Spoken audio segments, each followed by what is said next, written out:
दोस्तों कैसे हो आप सभी। स्वागत है आपका अपने चैनल स्टडी स्टैक पर। देखिए दोस्तों, आज के इस वीडियो में हम लोग परिमेय और अपरिमेय संख्या सीखने वाले हैं कि इसको कैसे पहचाना जाता है और परिमेय और अपरिमेय संख्या क्या होती है। बहुत ही महत्वपूर्ण ये टॉपिक है। एक बच्चे ने कमेंट किया था, आप देख सकते हैं, कि परिमेय और अपरिमेय संख्या का वीडियो बनाने के लिए। ठीक है, तो आइए आज की इस वीडियो में हम लोग सीखने वाले हैं कि परिमेय और अपरिमेय संख्या क्या होती है। तो आइए सबसे पहले हम ये सीखते हैं कि परिमेय संख्या क्या होती है। तो देखो भाई, परिमेय संख्या की परिभाषा क्या होती है कि वह संख्या जिसे हम p अपान q यानी कि अंश बटे हर के रूप में लिख सकें, जहां p और q पूर्णांक होते हैं। जहां p और q क्या है, पूर्णांक हैं, लेकिन q is not equal to zero. क्यों भाई, पूर्णांक क्या होता है, जीरो, प्लस वाली संख्या और माइनस वाली संख्या, यानी कि प्लस माइनस और जीरो, इन तीनों को मिलाकर क्या बनता है। जो प्लस वाली संख्याएं हैं वो हो गई माइनस वाली संख्या और जीरो, ये तीनों को मिला के क्या होता है, पूर्णांक होता है। तो वो कह रहे हैं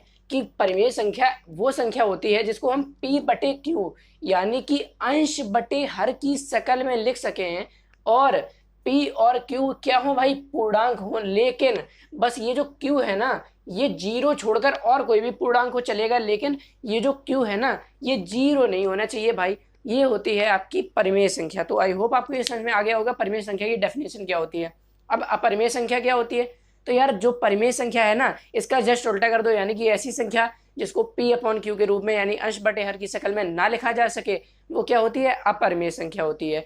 चलिए अब देखते हैं, 2/3 यहाँ लिखा है। अब जल्दी से बता दो जरा, ये p बटे q की शक्ल यानी अंश बटे हर की शकल में लिखी है, इसलिए ये क्या हो जाएगी, एक परिमेय संख्या हो जाएगी। परिमेय संख्या को इंग्लिश में क्या कहते हैं, रैशनल नंबर कहते हैं मेरे भाई। चलो आगे देखते हैं। -1 दिया है आपका, -1। तो जरा ये बताओ कि -1 एक परिमेय संख्या है या नहीं। आप कहोगे अरे सर जी, ये जो -1 है ना, इसके बटे में ये p बटे q के रूप में तो हमें नहीं दिख रही। अरे मेरे भाई ऐसा नहीं है, किसी भी संख्या के बटे में आप एक मान सकते हैं, बचपन से पढ़ते आ रहे हैं आप।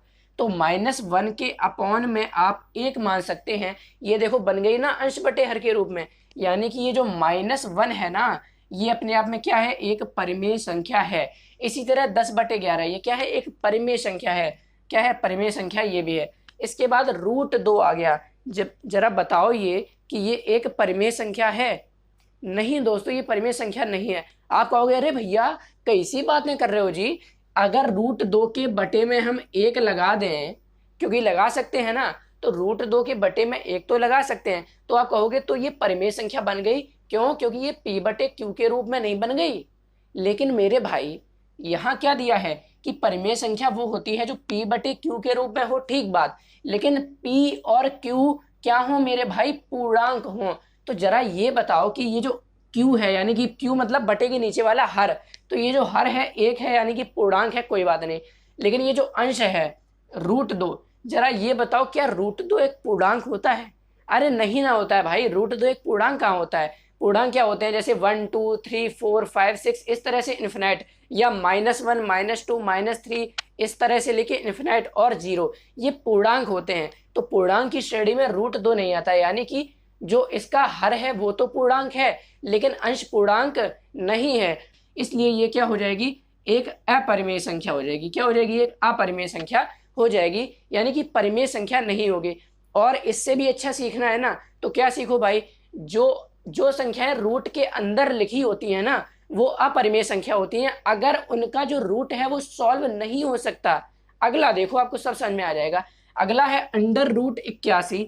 तो आप एकदम देखेंगे अरे सर जी ने बताया कि जो रूट वाली संख्या है बस क्या होगा, अपरिमेय होगा। अरे मेरे भाई ये रूट में तो है, लेकिन क्या ये बताओ कि आप √81 को जब सॉल्व करोगे तो 9 नहीं आ जाएगा, यानी रूट के बाहर ना आ जाएगा। देखो अंडर रूट लिखा है, 81 को क्या लिख देंगे, 9 गुणा 9 लिख देंगे, और 9 9 का पेयर बन गया, तो एक 9 आपका बाहर आ गया।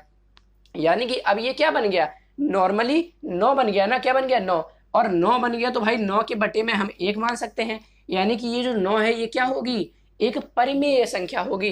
तो 9 एक परिमेय संख्या होगी, तो √81 क्या होगी, ये भी एक परिमेय संख्या होगी। क्यों, क्योंकि √81 को सॉल्व करके 9 आया।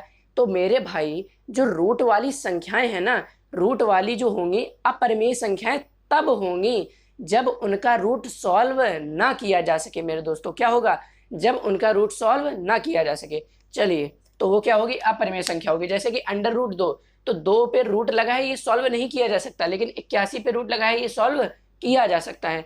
तो आपको इतना समझ में आ गया होगा। अरे भाई, एक कन्फ्यूजन है सर जी, क्या जीरो भी एक परिमेय संख्या होगी?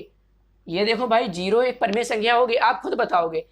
प्रत्येक संख्या के बटे में हम एक मान सकते हैं, बिल्कुल मान सकते हैं। तो जीरो के बटे में एक मान लो, तो क्या हो गया, 0/1 अंश बटे हर की शकल में हो गई, तो ये क्या हो जाएगी, परिमेय संख्या हो जाएगी। अरे हमने तो कहा था कि क्यों जीरो ना हो, तो मेरे भाई देखो क्यों जीरो नहीं है, यानी कि जो बटे के नीचे है वो तो हमारा 1 है ना।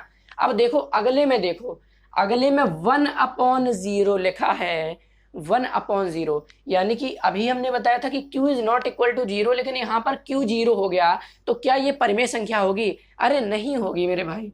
तो जो 1/0 है वो परिमेय संख्या नहीं होगी। इसका मान अपरिभाषित होता है, अनंत होता है। क्या होता है? 1/0 का मान अपरिभाषित होता है, अपरिभाषित होता है। ठीक है, तो ये क्या होगी, बटे में 0 आ गया, तो ये क्या होगी मेरे भाई, ये एक अपरिमेय संख्या होगी। इसी तरह अगर 5 के बटे में 0 लिखा है तो ये भी क्या होगी, एक अपरिमेय संख्या होगी। 7 के बटे में 0 लिखा है तो क्या होगी, अपरिमेय संख्या होगी। चलिए कुछ और एग्जाम्पल्स लेते हैं जो आपके एग्जाम में आते हैं। तो अगर आप लोगों ने अपने स्कूल में भी पढ़ा होगा ना, तो क्या पढ़ा होगा कि भैया पाई जो होती है उसका मान 22/7 होता है। तो पाई का मान अगर 22/7 है और 22/7 को तो p/q के रूप में लिख सकते हैं, तो ये क्या है, एक परिमेय संख्या है। लेकिन दोस्तों ये जो पाई है ना, पाई, ये एक परिमेय संख्या नहीं है, ये एक अपरिमेय संख्या है। कहोगे सर जी ये क्या गड़बड़ हो गई? सुनो ध्यान से, ये जो पाई का मान होता है ना, ये बहुत बड़ा होता है, आपको स्क्रीन पर दिख रहा होगा। पाई का मान बहुत बड़ा होता है, ये सॉल्व ही नहीं हो पाता है। और अपरिमेय संख्या क्या होती है, जो कभी सॉल्व ना हो पाए, अपरिमेय। परिमेय मतलब होता है परिमित, यानी कि सीमित, जो एक सीमित रहे। जैसे कि 22/7 है तो ये सीमित रहती है, लेकिन जो अपरिमेय संख्या होगी ना वो अपरिमित होगी, असीमित होगी।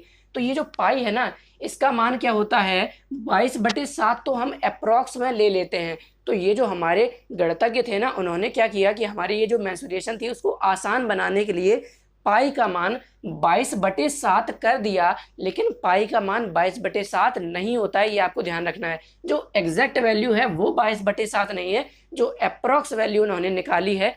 क्योंकि हमें मेंसुरेशन में थोड़ी सी कठिनाई ना हो, थोड़ी सरलता हो, तो इसलिए उन्होंने क्या किया कि पाई का अप्रॉक्स मान 22/7 आपको बता दिया।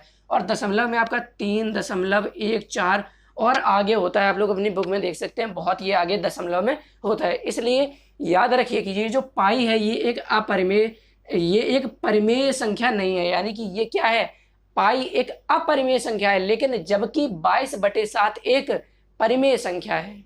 देखो भाई, जो सबसे बड़ा कन्फ्यूजन होता है ना बच्चों को, वो यहीं पे आगे अटकता है।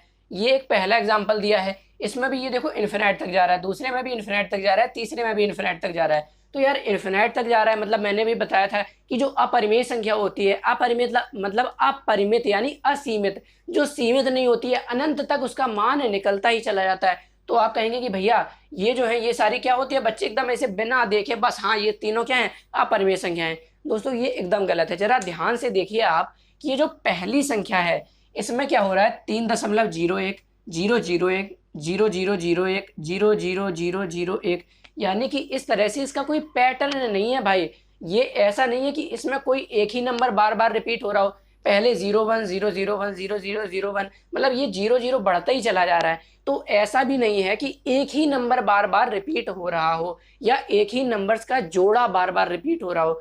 तो जो ऐसे नंबर होंगे ना जो नॉन टर्मिनेटिंग हो और नॉन रिपीटिंग हो, यानी कि टर्मिनेट मतलब होता है शांत, यानी कि जिनका जो दशमलव प्रसार है ना वो शांत हो।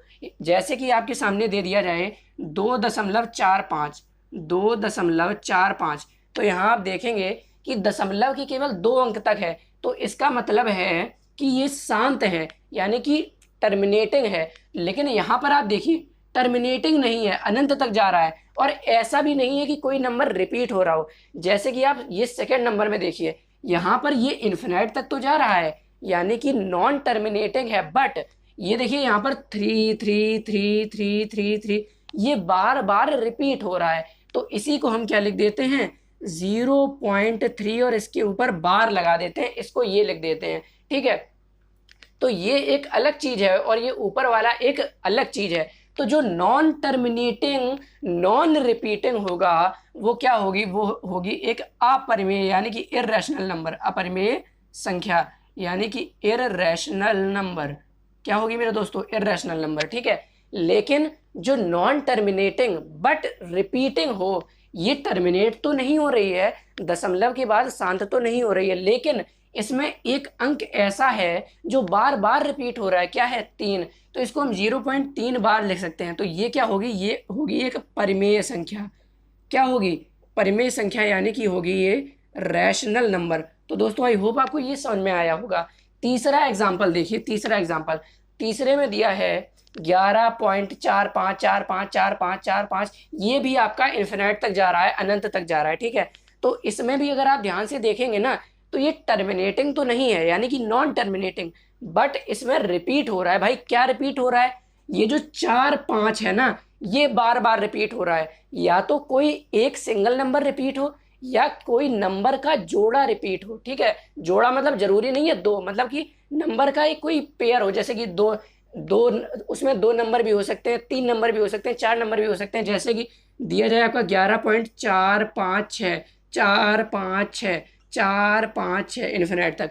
तो यार ये जो है ना इसमें क्या है, 4 5 4 5 4 5 बार बार क्या हो रहा है, रिपीट हो रहा है। तो इसको हम क्या लिख देते हैं, 11.45 के ऊपर बार, जो रिपीट होता है ना उसके ऊपर बार लगा देते हैं, ठीक है। तो ये क्या होती है, ये भी एक रैशनल नंबर होती है यानी कि परिमेय संख्या होती है। क्यों, क्योंकि ये नॉन टर्मिनेटिंग बट रिपीटिंग है। ऐसे ही अगली वाली, इसमें क्या रिपीट हो रहा है, 11.456 जो है ये बार बार रिपीट हो रहा है, 456 456 456, ठीक है। तो ये भी क्या होगी, एक रेशनल नंबर होगी। तो देखिए दोस्तों और आगे थोड़े और एग्जांपल लेते हैं।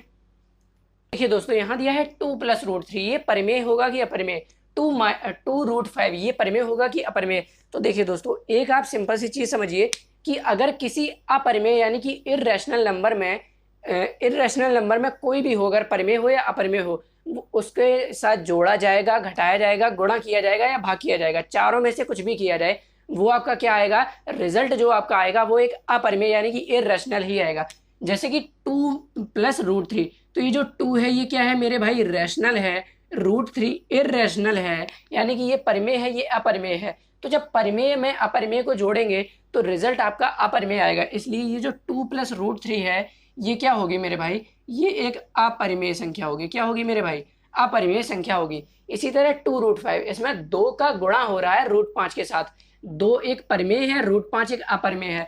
परिमेय और अपरिमेय का गुणा होगा तो आपकी क्या बन के आएगी, अपरिमेय बन के आएगी। क्या दोस्तों, अपरिमेय बन के आएगी। चलिए इसी तरह तीसरा है 4 - √6/√2। तो यहाँ देखो जो 4 है वो परिमेय है, √6 अपरिमेय है। तो यहाँ पर आपका हो क्या रहा है कि 4 में से ये √6 आपका घटाया जा रहा है। तो 4 परिमेय है, √6 अपरिमेय है। तो जब परिमेय और अपरिमेय का क्या करेंगे, घटाना अगर हो रहा है तो आपका रिजल्ट क्या आएगा, एक अपरिमेय आएगा। और जो ऊपर रिजल्ट है वो अपरिमेय आएगा, और जो नीचे है √2 दिया है ये भी एक अपरिमेय है। तो अपरिमेय का अपरिमेय से भाग होगा तब भी क्या आएगा, आपका अपरिमेय आएगा। इतनी चीज आपको समझ में आ गई होगी।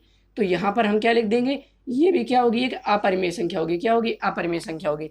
इसी तरह अब भैया सब एकदम देखेंगे 3√2/√2, अरे ये √2 ऊपर है, √2 नीचे है, और यहाँ पर 3 भी लिखा है, यानी कि परिमेय और अपरिमेय गुणा भाग हो रहा है। तो क्या आएगी, रिजल्ट जो आएगा वो अपरिमेय आएगा। लेकिन उससे पहले जरा आंखें फैलाकर देखो कि ऊपर भी √2 है, नीचे भी √2 है, यानी कि ऊपर लिखा क्या है, अगर देखें तो 3 × √2 बटे में √2, और √2 से √2 कट जाएगा तो आपका क्या बचेगा, 3 बचेगा। और बताओ मेरे भाई जो 3 है वो परिमेय है कि अपरिमेय है, 3 के बटे में 1 मान सकते हैं, इसलिए जो 3 होगी वो क्या होगी, एक परिमेय संख्या होगी। तो दोस्तों आई होप आपको इस समझ में आ गया होगा कि परिमेय और अपरिमेय संख्या होती क्या है। तो अगर आपको ये वीडियो अच्छा लगा है तो वीडियो को एक लाइक करें, चैनल पर नए हैं तो चैनल को सब्सक्राइब करें।